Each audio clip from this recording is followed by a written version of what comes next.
ಇನ್ನು ಪಹಲ್ಗಾಂವ್ ದಾಳಿ ಬಗ್ಗೆ ಇವತ್ತು ಕೂಡ ಸಿಎಂ ಸಿದ್ದರಾಮಯ್ಯ ಮಾತನಾಡಿದ್ರು.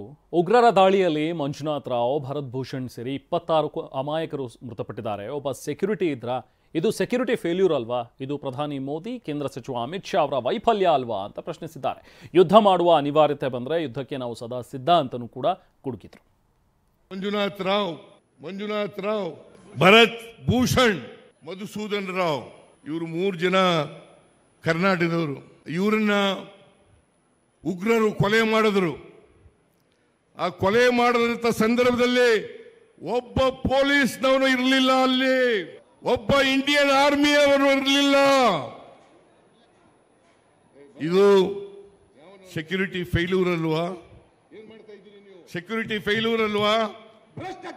ಮೊನ್ನೆ ಈಗ ಒಂದು ಕೆಲವು ವರ್ಷಗಳ ಹಿಂದೆ ಪುಲ್ವಾಮಾ ಇನ್ಸಿಡೆಂಟ್ ನಡೆದಿತ್ತು. ಅದೇ ಜಿಲ್ಲೆನಲ್ಲಿ ನಿಮ್ಮ ಇಂಟೆಲಿಜೆನ್ಸ್ ಏನ್ ಮಾಡ್ತಾ ಇತ್ತು? ಸೆಕ್ಯೂರಿಟಿ ಏನ್ ಮಾಡ್ತಾ ಇತ್ತು?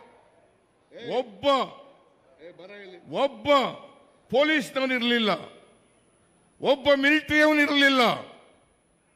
ಪಾಪ 26 ಜನ ಅಮಾಯಕರು ಪ್ರಾಣ ತೆತ್ತರು. ಇದಕ್ಕೆ ಯಾರು ಕಾರಣ? ಇದಕ್ಕೆ ಯಾರ ವಿಫಲ? ಇದು ನರೇಂದ್ರ ಮೋದಿ ಅವರ ವಿಫಲತೆ ಅಲ್ಲ, ಅಮಿತ್ ಶಾ ಅವರ ವಿಫಲತೆ ಅಲ್ವಾ? ಇದನ್ನು ಕೇಳಿದ್ರೆ ಅದನ್ನು ಮುಚ್ಕೊಳ್ಳಿಕ್ಕೋಸ್ಕರವಾಗಿ ಸಿದ್ದರಾಮಯ್ಯನವರು ಯುದ್ಧ ಬೇಡ ಅಂತಂದ್ರು ಪಾಕಿಸ್ತಾನದವ್ರ ಪರವಾಗಿ ಅಂತ ಅಪಪ್ರಚಾರ ಮಾಡಿಸ್ತೀರಾ? ಪಾಕಿಸ್ತಾನದವ್ರ ವಿರುದ್ಧ ಯುದ್ಧ ಮಾಡಬೇಡಿ ಅಂತ ನಾನು ಹೇಳಿದೆ. ನನ್ನನ್ನು ಪ್ರೆಸ್ನವ್ರು ಕೇಳಿದ್ರು, ಮೈಸೂರಿನಲ್ಲಿ ಯುದ್ಧದ ಅಗತ್ಯತೆ ಇತ್ತಾ? ನಾನು ಹೇಳಿದೆ ಈಗ ಅಗತ್ಯ ಇಲ್ಲ ಅಂತ ಹೇಳಿದೆ. ಈಗ ಅಗತ್ಯ ಇಲ್ಲ ಅಂತ ಹೇಳಿದೆ. ಅನಿವಾರ್ಯ ಆದರೆ ಯುದ್ಧವನ್ನು ಮಾಡೇಬೇಕಾಗ್ತದೆ. ದೇಶದ ಅಖಂಡತೆಗೆ, ಸಾರ್ವಭೌಮತೆಗೆ, ದೇಶವನ್ನು ರಕ್ಷಣೆ ಮಾಡ್ತಕ್ಕಂಥ ಸಮಯ ಬಂದರೆ ಯುದ್ಧಕ್ಕೆ ನಾವು ಸದಾ ಸಿದ್ಧರಿದ್ದೇವೆ. ಭಯೋತ್ಪಾದಕರನ್ನ ಬೇರ್ ಸಹಿತ ಕಿತ್ತಾಕದ್ರ ಬಿಡ್ಲು ಅವರನ್ನು ಬೆಳಿಲಿಕ್ಕೆ ಬಿಟ್ಟು ನೀವು